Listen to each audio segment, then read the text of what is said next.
Hey guys, this is Coach Santiago, and I want to welcome you to the best decision that you could have made.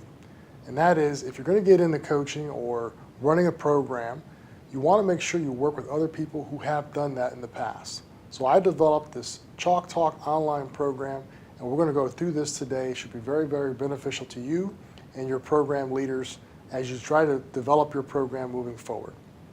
So basically what I've done is I've broken this down into several chapters that'll cover several aspects of running a program from start to finish.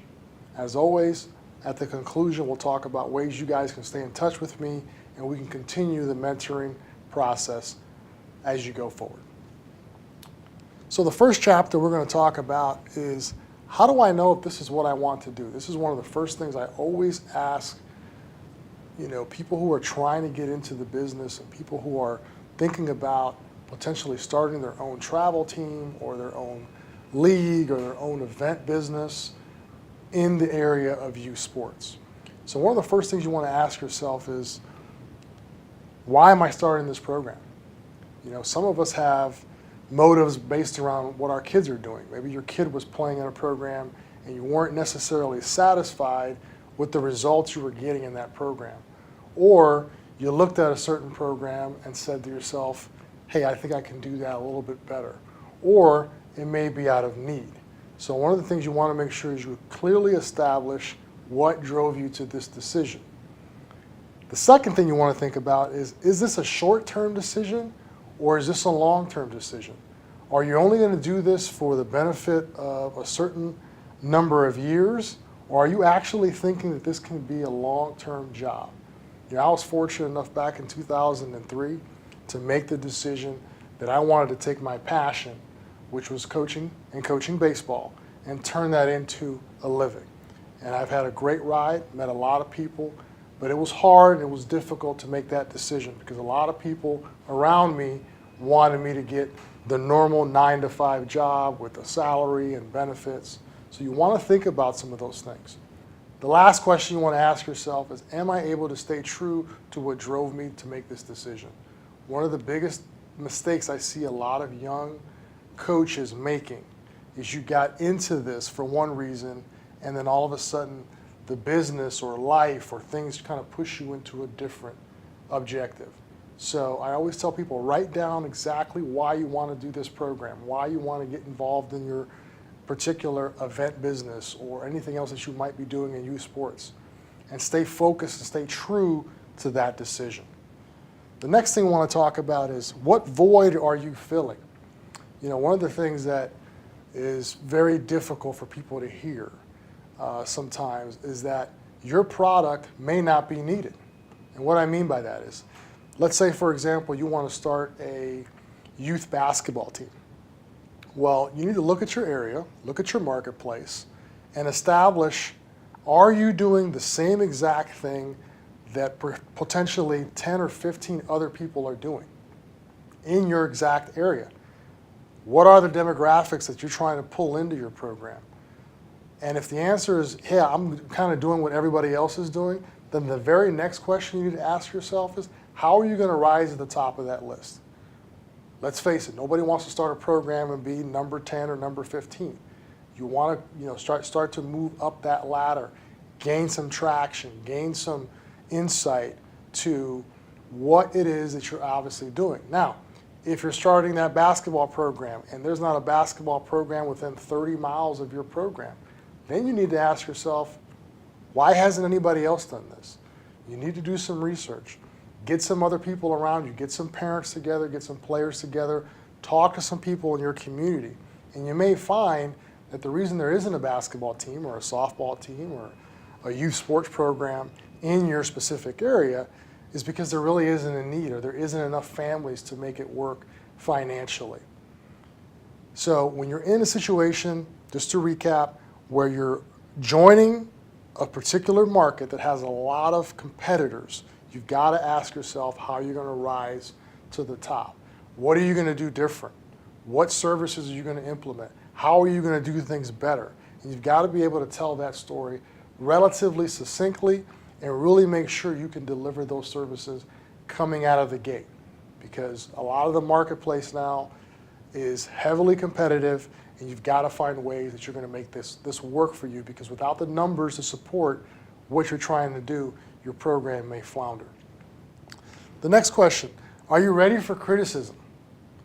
You know, one of the things I talk about in coaching all the time is, and it's an old saying, it's a thankless job. And I don't think that's necessarily true. I think players thank you all the time, and I think there's plenty of good parents out there that thank you all the time. However, our mind is kind of geared towards the criticism.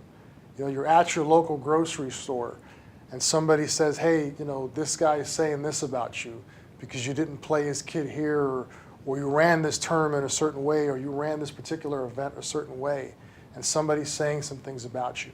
So the first thing I always tell people to think about, if you're ready for the criticism, then understand that most of the criticism you're going to get is not creative. It's going to be negative. It's going to be people judging you after the fact. Whether it's parents or it's observers, for the most part, they're fans, and it's an emotional situation for them. So they're going to be drawn, unfortunately, to pass along negative information when they can. And you've got to be willing to deal with that on some level if you're really going to get into coaching or in an administrative position or running events, things of that nature. It's going to happen. You're going to get the negative emails. You're going to get negative things on social media. And you need to empower yourself to deal with that. Don't ignore those negative people, because what I found is a lot of times those what I call squeaky wheels can be turned around into big time supporters and really a big part of your publication moving forward as far as getting the word out about what you're doing. So think about it. As a parent, if you complain to an organization or make a comment that gets back to that director of the organization, that organization actually reaches out to you and says, Mrs. Such and Such or Mr. Such and Such, we heard that you were a little bit disappointed. Please tell us what your experience was like and how we could be better. That's going to go a long way. And this person has already shown you that they're willing to speak their mind. So if you're able to turn that into a positive, now take that negative feedback and make it an opportunity to amplify why you're the best. And again, we're trying to talk about moving up that chain of competitors. I think you'll be in a much better position to do your job and do it for a long time. The last thing I'll mention on that is I've learned more from my parents that I've worked with in my programs than I ever did from reading a book, from talking to other coaches, from anything like that. I've always learned what my program needed to do to have the competitive edge from my families, from the people that are partaking in the programs, whether they're coaches who are coming to an event, whether they're parents involved in a training program, whether they're parents involved in a travel team of some sort. They will give you the insight that you need, but you've got to be willing to deal with the criticism. So the next to last point is learning to coach or lead is not easy. Learning to coach is very, very difficult. One of the things I always tell people is you've got to study your craft. Maybe you're a former player. Maybe you've been relatively successful in your playing career, and now you want to get into coaching. Well, when you were a player, somebody was coaching you, and maybe you gained some of that information. Maybe you got really good coaching, and maybe you were mentored by a tremendous individual, okay? But you don't know what you don't know. So I always tell people you've got to start studying your craft. Read the coaching books that are out there. Visit the blogs online. Talk to your top 5 coaching mentors, whether they're professional, college, local high school, those types of things. Also, seek mentorship. Think about talking to these 4 or 5 people that I just talked about, calling them up and saying, hey, are you willing to mentor me? Can I come see you once a quarter? Can we have a once a week half-hour conference call where I can talk to you about what you're doing in your program? Nobody knows how to coach until you become a coach or become a leader in a program, and you have to look for mentorship. You have to look for guidance. This is not something that is readily available out there. And again, you're going to be subject to criticism. You're going to be subject to a lot of different things. You've got to talk to people who've kind of been there and done that. The last thing you want to do around this particular point is refine what you do. One of the biggest mistakes a lot of young or inexperienced people who start running events or start getting involved in coaching of some sort is you've got a plan and you say this is the way it's going to be, and it may not be as well received as you thought, or it may get stale, right? I mean, if you got players and you've got people coming to your program and it looks exactly like it did 4 or 5 years ago, and the guy down the street is offering something new and different, they may say to themselves, hey, let's go try something different. So you've got to refine what you do. I call it a breakdown session, a tear down session. You get with your coaches, you get with some key families, and you say, hey, what would you like to see? If this was your program, how would you like to see this improved? How would you like to see us grow? We're thinking about growing. We're thinking about doing something. You've got to refine your plan. It's no different than we tell our players. Our players, we always want them to measure what they're doing and then always work on their deficiencies. Well, we have to do the same thing as coaches. We have to make sure that we continuously refine our plan and make sure that this is something that is always evolving, it's always different, it's always trending, okay? So you want to make sure that you're headed in that direction.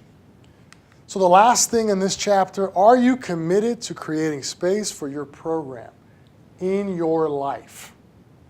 Okay, a lot of people say, hey, I want to start this, I want to do this, I want to get involved, I want to run events.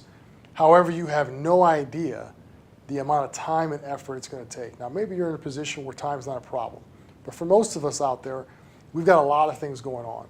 And it's a lot easier to drop your kid off or, partner with somebody or work under somebody than being the lead person who has to run a league or run tournaments or run a travel program, okay? It's going to take a lot more time than you probably think that it's going to take. It's going to affect your social life. You've got to understand that. The people, especially in the youth business, there's going to be a lot of nighttime hours. It's going to be a lot of nighttime calls. It's going to be a lot of things that you're going to have to think about sacrificing if this is really something that you want to take on in regards to a leadership role within the area of youth sports. The last thing I always talk about when we're talking about are you actually committed to doing this, it takes 36 months to build anything. I'm just a firm believer that it's going to take you 36 months, whether you're building an event, whether you're building a training program, whether you're building a team, whatever it is that you're doing, the first 12 months is literally just trying to get information out.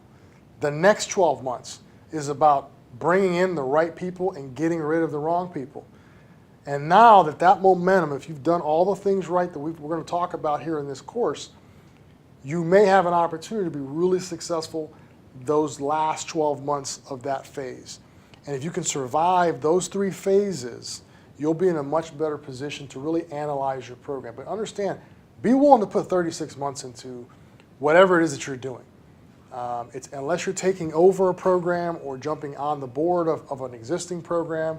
But I'm just a firm believer that any mission that you're setting forth to try to accomplish, it's going to take about 36 months to make that real and live.